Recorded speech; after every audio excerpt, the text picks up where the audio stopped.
Assalamualaikum warahmatullahi wabarakatuh. Waalaikumsalam warahmatullahi wabarakatuh.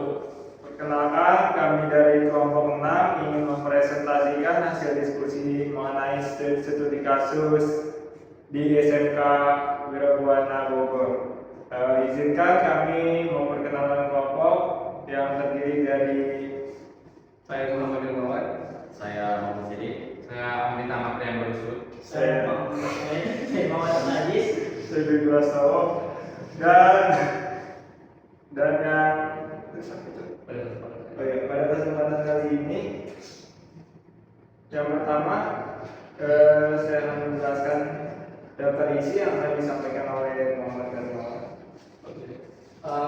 Berdasar apa yang telah kita buat, ini terdapat beberapa, salah satunya itu konsep sistem informasi manajemen, yang kedua ada komponen dan analisis sistem informasi, lalu yang ketiga adalah studi kasus sistem informasi perusahaan di SMK Wirabuana Kota Bogor.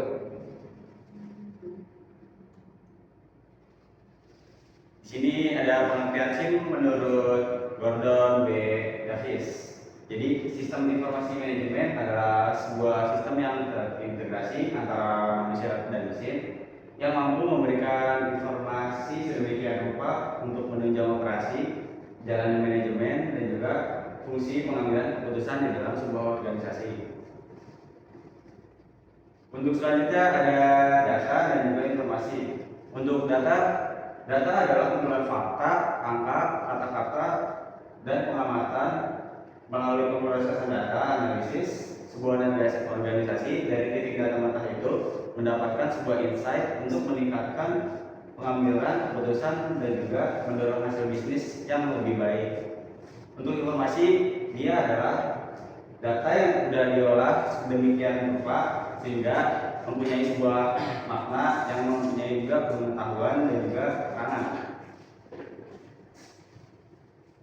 Untuk selanjutnya peran data dan informasi dalam sistem informasi. Peran data sebagai inputan mentah, lalu informasinya sebagai pengolahan data yang punya nilai guna untuk mendukung pengambilan keputusan, perencanaan, dan pengendalian dalam sistem informasi. Selanjutnya ada level penggunanya. Di sini ada beberapa level yang dimana level paling atas adalah top manager, di mana tugasnya sebagai perencanaan strategis. Di studi kasusnya dia di top level manager ada kepala sekolah atau kepala perpustakaan. Lalu di tingkat kedua ada mid level manager yang tugasnya sebagai pengendalian manajemen. Di studi kasusnya ada koordinator perpustakaan dan juga tata usaha. Di level yang ketiga yang di bawah top manager bertugas sebagai pengendalian operasional dan perannya aktor sebagai pustakawan. Dan pengguna akhirnya yang dia ini pengguna sistemnya biasanya siswa pengunjung siswa dan pengunjung perpustakaan.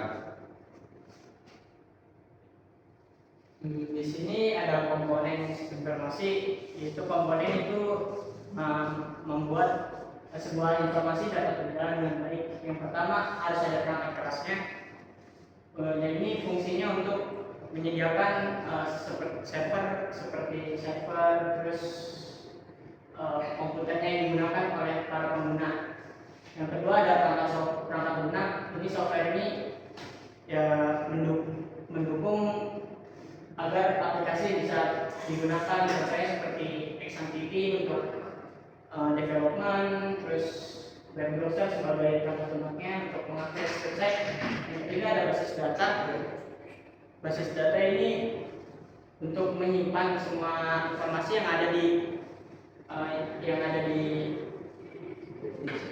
yang disimpan dalam server. Yang keempat ada sumber daya manusianya. Kalau nggak ada sumber daya manusianya, nanti nggak ada yang bisa menjalaninya. Lalu jaringan telekomunikasi ini berguna untuk agar sistemnya bisa digunakan di mana saja. Lalu ini analisis sistem. Ini analisis itu tahap awal pengembangan sistem informasi yang bertujuan untuk memastikan sistem dibangun sesuai dengan kebutuhan. pengguna dan organisasi. Di sini ada analisis kebutuhan pengguna itu di pengguna analisis ini ditujukan untuk mengidentifikasi apa saja yang dibutuhkan oleh siapa saja yang memakai informasi dan apa saja yang dibutuhkan oleh sistem. Di sini ada contoh kebutuhan informasi, ada merek-mereknya, pustakawan bukunya, katalog buku, pengelolaan buku yang dipinjam oleh peminjam, sama di bagian user juga butuh katalog buku, terus informasi buku yang dipinjam, riwayat peminjaman dan lama peminjamannya, serta nanti ada notifikasi jatuh tempo peminjaman. Untuk analisis ini, kebutuhan sistem ini itu ada dua biasanya yang bertujuan untuk mendukung agar sistem dapat berjalan dengan baik, yaitu server pertama itu minimal ada internal, terus dan seterusnya, terus ada user minimal mempunyai internet 4 dengan minimum spesifikasi untuk menggunakan browser Chrome. Lalu internet minimal 50 Mbps. Untuk softwarenya ada Windows 10, PHP untuk development, VS Code untuk menulis code, SQL database untuk menyimpan tingginya, terus ada web browser. Lalu untuk kebutuhan fungsionalnya ini sebenarnya diambil dari masalah yang sudah ditemukan sebelumnya. Itu ada manajemen data buku atau katalog, data penggunanya juga, barang peminjaman, notifikasi jatuh tempo peminjaman, laporan statistik dan akses cloud. Proses ini bertujuan untuk mempermudah perancangan serta pengembangan fitur pada tahap implementasi sistem. Untuk kebutuhan nasional sini kebutuhannya nggak fokus pada fitur atau pengimplementasian sistem, tapi berfokus dengan pada aspek kualitas ketika media, keamanan dan kemudahan. Di sini bisa dilihat dinamikanya minimal waktu responnya 3 detik, keamanan scriptnya pengisian data sesuai dengan akses sistem.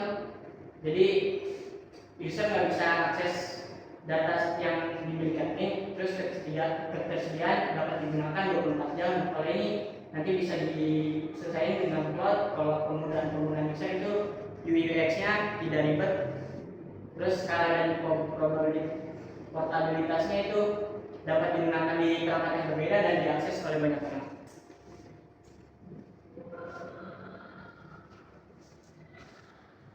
Lanjut, di sini ada prinsip pengembangan sistem informasi. Yang pertama ini adalah keterlibatan pengguna. Jadi keterlibatan pengguna itu sistem informasi yang baik harus melibatkan pengguna sejak tahap awal. Lalu analisis kebutuhan, desain antar muka, lalu dilanjut pengujian prototipe agar sistem yang dikembangkan benar-benar sesuai kebutuhan mereka. Lalu yang kedua ini ada standarisasi dan dokumentasi. Jadi sistem harus dikembangkan dengan memperhatikan standar pengembangan yang termasuk metodologi, pemrograman, database, lalu keamanan, dan seluruh proses didokumentasikan agar mudah diimplementasikan dan di-maintenance.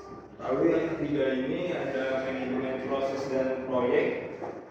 Manajemen proses dan proyek ini untuk pengembangan sistem harus dilaksanakan dalam kerangka manajemen proyek yang baik, seperti jadwal, anggaran, tim, milestone, kontrol mutu ini agar resiko dapat dikendalikan. Lalu yang keempat ini ada pemecahan masalah dan kejelasan ruang lingkup. Jadi pemecahan masalah dan kejelasan ruang lingkup ini sistem dikembangkan untuk menyelesaikan masalah nyata bagi organisasi, bukan sekedar menambah fitur yang tidak dipakai. Ruang lingkup yang harus jelas. Dilanjut dengan justifikasi sistem sebagai investasi modal. Jadi justifikasi sistem sebagai investasi modal ini untuk pengembangan sistem harus dilihat sebagai investasi yang memberikan manfaat, efisiensi, efektivitas, kualitas informasi, dan bukan beban biaya yang tak teratur. Dan dilanjut dengan fokus pada kegunaan dan kemudian penggunaan. Jadi sistem yang dikembangkan harus mudah digunakan oleh pengguna, akhir, tampil antarmuka, intuitif, accessibility, baik, dan kecepatan respon memadai. Lalu yang terakhir adalah kebutuhan fungsional dan non fungsional yang jelas. Yang terakhir ini untuk kebutuhan fungsional dan non fungsional yang jelas. Jadi dari semua ini, prinsip-prinsip ini bisa diimplementasikan di dalam studi kasus SMK Wiragawana Bogor. Jadi yang tahap awal ini, jadi yang poin keterlibatan pengguna ini bisa petugas, perpustakaan, guru, siswa sejak awal untuk identifikasi kebutuhan, misalkan jenis laporan yang dibutuhkan, kategori buku, motivasi, dan keterlambatan. Lalu dilanjut dengan standarisasi dan dokumentasi. Contoh dari SMK Wiragawana Bogor ini yaitu buat dokumentasi prosedur. Jadi ada peminjaman buku, instansi perpustakaan, database buku, dan hak akses. Lalu yang ketiga, manajemen proses dan proyek. Contoh dari studi kasus SMK Wiragawana Bogor ini, jadi atur proyek pengembangannya dengan tim lain, sumber daya, terus IT, cloud, anggaran, pelatihan pengguna.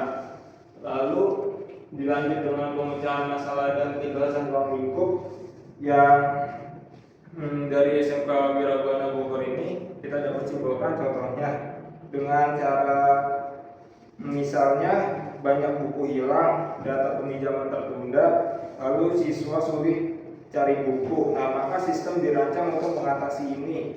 Dan yang kelima ini justifikasi sistem sebagai investasi modal. Jadi contoh dari studi kasus ini, jadi kayak tunjukkan bagaimana sistem cloud mempercepat proses dan mengurangi biaya manual dan memperbaiki laporan. Dan yang ke-7 dan ke-6 fokus pada pengguna dan kemudahan pengguna ini. Contoh dari contoh sistem Wiragawana ini, jadi pastikan antarmuka pengguna mudah, lalu siswa bisa akses melalui web atau mobile. Jadi petugas bisa monitor secara real time. Dan yang terakhir ini kebutuhan fungsional dan non fungsional yang jelas. Contoh dari studi kasus ini, lihat tentukan kebutuhan fungsional seperti pencatatan, terus peminjaman, pengembalian, notifikasi, laporan, dan non fungsionalnya yang terdiri dari keamanan data, lalu akses cloud, dan backup, lalu kinerja. Di sini ada arsitektur sistem informasi. Jadi penjelasan arsitektur sistem informasi ini, arsitektur sistem informasi merupakan kerangka konseptual yang mengatur integrasi secara sumber daya teknologi informasi dan kebutuhan informasi organisasi sehingga sistem dapat berjalan efektif dan mendukung pencapaian tujuan bisnis. Dan jenis bisnisnya yang pertama ada arsitektur sentralis, yaitu sistem data dan proses ada di server pusat dan mudah dikontrol, tapi jika server pusat sistem berhenti. Yang kedua ada arsitektur desentralis, yaitu tiap cabang punya server sendiri, tidak tergantung pusat, tapi perlu sinkronisasi data. Dan ketiga ada arsitektur client server, di mana server menyediakan layanan dan data klien mengakses lewat jaringan efisien dan fleksibel. Dan yang terakhir arsitektur cloud, di mana server menyediakan layanan dan data klien mengakses lewat jaringan efisien dan fleksibel. Jadi dari studi kasus yang kita hadapi, dari semua jenis-jenis ini kita mengambil kesimpulan yaitu kita memakai arsitektur cloud karena masalah utamanya ini perpustakaan SMK Wiragawana ingin agar siswa dapat melihat daftar buku melalui peminjaman dan mengetahui status pinjaman tanpa harus datang langsung ke perpustakaan. Jadi dapat disimpulkan SMK Wiraubanna menggunakan cloud arsitektur karena akses data fleksibel, jadi dapat diakses kapan saja dan di mana saja. Lalu yang kedua, efisiensi biaya dan infrastruktur, jadi tidak perlu server lokal. Dan yang ketiga, skabilitas dan maintenance mudah, jadi kapasitas dan pembaruan otomatis. Yang selanjutnya di sini adalah metode pengumpulan data di SMK Wiraubanna Bogor. Di sini terdapat dua metode data yang digunakan. Yang pertama itu metode pengumpulan data secara manual seperti observasi, wawancara, dan juga kuesioner. Lalu ada metode pengumpulan data secara otomatis yang memanfaatkan alat seperti RFID, dan GPS, kamera, dan juga citra digital untuk mempermudah proses alat teknologi informatika dalam pengumpulan data yang digunakan itu seperti scanner untuk memindai buku dan identitas peminjam secara cepat dan akurat. Yang kedua ada database log, menyimpan dan memperbarui data buku, anggota transaksi secara real time. Lalu yang ketiga adalah komputer atau laptop pustakawan yang berfungsi untuk menginput dan mengakses sistem. Lalu ada juga Google Form mengumpulkan data online seperti pendaftaran anggota atau survei kebutuhan. Yang terakhir adalah smartphone atau tablet untuk scanning QR barcode dan input cepat di lapangan. Selanjutnya ada rancangan SIM aplikasi perpustakaan di SMK Wiraubanna berbasis cloud. Di sini ada persoalan atau analisis masalah. Yang pertama itu petugas harus mengetik manual, gitu. Kayak di sekolah ini petugas masih mengetik manual. Solusinya menggunakan si database cloud itu. Jadi data buku dan data siswa itu sudah ada di database cloud.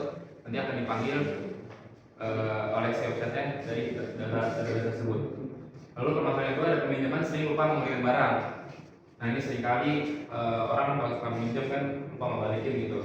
Nah itu solusinya sebenarnya gampang, tinggal kasih notifikasi. Jadi ntar setiap sebelum itu tempo, sebelum tengkat itu dikasih notifikasi, bisa pakai, tapi otomatis notifikasinya bisa pakai email atau WA gitu, atau langsung dari aplikasi WP juga bisa.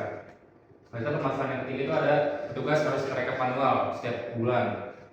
Jadi kan capek kan, banyak kan peminjaman sekarang hari ini yang minjem 10 orang, 20 orang itu kan kalau dari rekap satu lama.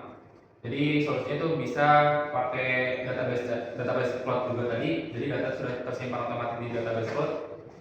Datanya bisa diambil langsung, contohnya outputnya langsung ke Excel.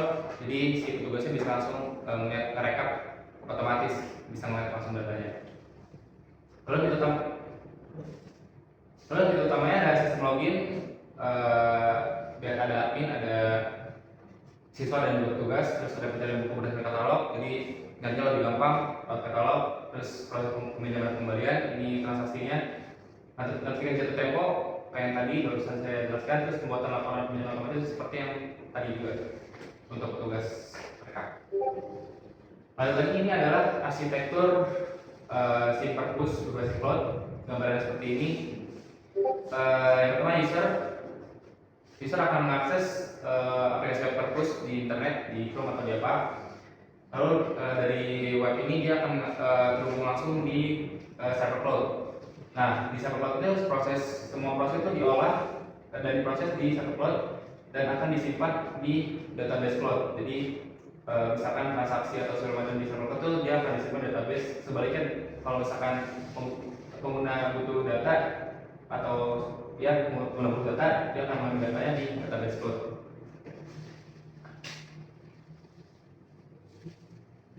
Nah ini ada model pengembangan data peminjam. Di sini alurnya seperti ini. Yang pertama itu lagi pengguna, dia berdasarkan ID. Biasanya kalau siswa itu kan instan kan, datanya sudah ada di database, dia tinggal otomatis otomatis ada gitu, maksudnya tanpa daftar lagi gitu. Lalu sistem mengambil data peminjam seperti nama, kelas, dan riwayat pinjaman.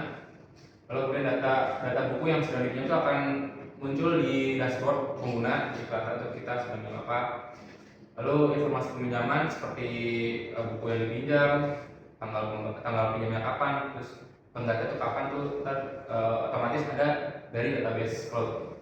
Lalu selanjutnya data real time itu untuk ditujukan disajikan untuk si admin atau petugas supaya monitoring keseluruhan aktivitas di website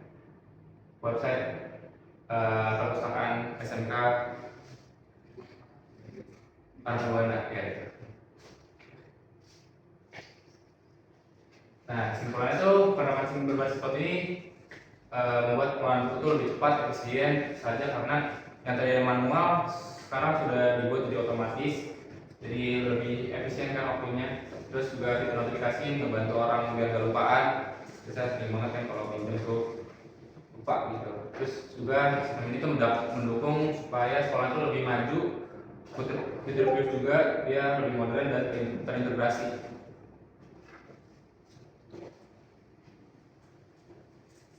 Sekian dari presentasi kelompok saya. Terima kasih. Assalamualaikum warahmatullahi wabarakatuh. Waalaikumsalam. Kalau